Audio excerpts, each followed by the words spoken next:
تو اللہ تبارک و تعالیٰ نے ہمیں یہ حکم دیا ہے کہ ہم رشتہ داری کو جوڑ کر رکھیں، ہم رشتوں میں دراڑیں نہ پیدا ہونے دیں، ہم رشتوں کو مضبوطی کے ساتھ باندھ کر رکھیں۔ اس کے فائدے کیا ہیں؟ پہلا فائدہ یہ ہے، اگر کوئی آدمی اپنے رشتہ داروں کو جوڑ کر رکھتا ہے، صلہ رحمی کرتا ہے، تو اللہ رب العالمین اس کی روزی میں کشادگی پیدا کرتے ہیں اور اس کی عمر میں برکت ہوتی ہے۔ اللہ کے نبی صلی اللہ علیہ وسلم نے فرمایا، جس شخص کو یہ بات پسند ہو کہ اللہ رب العالمین اس کی روزی میں کشادگی پیدا کر دے اور اس کی عمر میں اضافہ کر دے، اس کو چاہیے کہ اپنے رشتہ داری کو جوڑ کر رکھے۔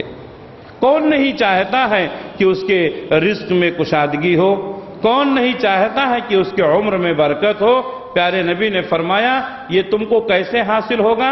جب تم رشتہ داریوں کو جوڑ کر کے رکھو گے۔ اسی طریقے سے اللہ کے رسول صلی اللہ علیہ وسلم نے فرمایا کہ جس شخص نے صلہ رحمی نہیں کی، اس کو توڑ دیا، تو وہ اللہ رب العالمین کی رحمت سے محروم ہو جاتا ہے، اور جو شخص صلہ رحمی کرتا ہے، اپنے رشتہ داروں کو جوڑ کر کے رکھتا ہے، تو اس سے اللہ کی رحمت حاصل ہوتی ہے۔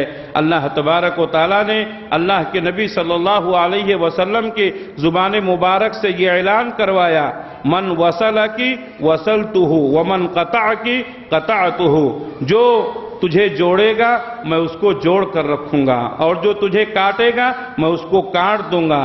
جوڑ کر رکھوں گا یعنی اللہ رب العالمین کی رحمت کا مستحق رہے گا، اور جو رشتہ داریوں کو توڑ دے گا اللہ تعالیٰ کی رحمت سے دور ہو جائے گا۔